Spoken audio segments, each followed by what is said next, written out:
My dear student, in this video today we will learn how to write a good summary.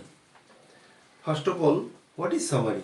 I have written here, summary is a reproduction of a passage in brief in your own language. Reproduction. Summary is a short account of a larger piece of writing. And summary writing is an essential part of language training. You should know it how to write summary properly.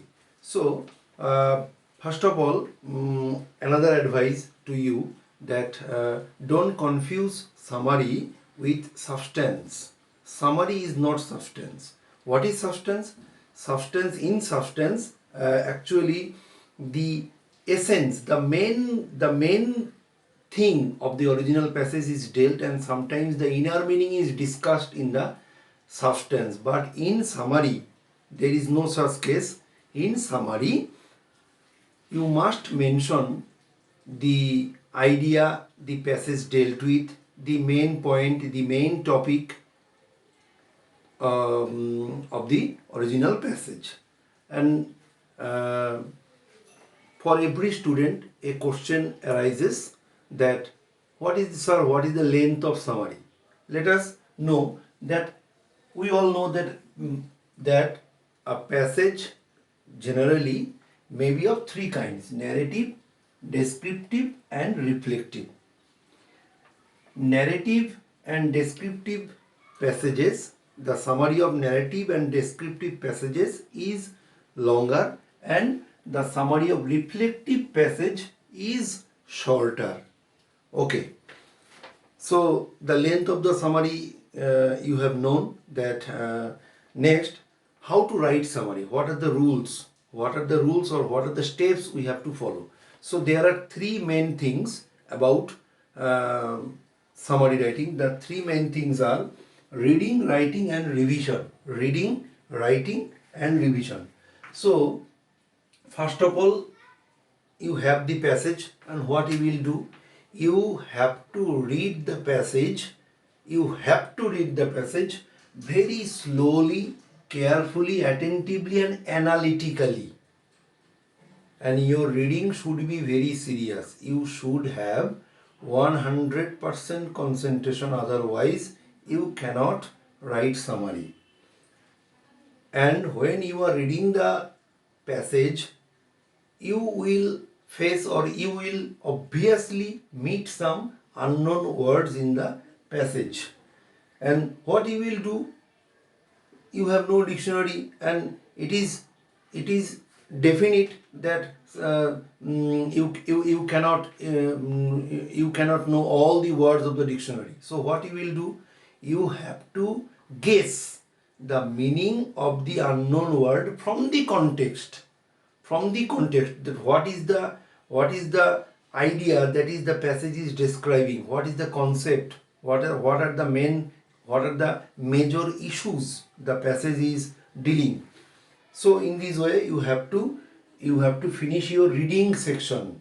You have to first, then you should start writing. And when you come to writing, you have to maintain some rules, otherwise your summary will not be a good summary. What are the rules? First of all, you have to exclude examples and illustrations.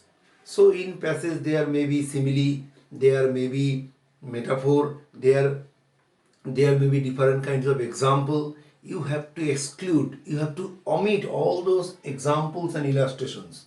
Point number 2, never add anything of your own. You should not add anything of your own. Then rule number 3, do not use direct speech.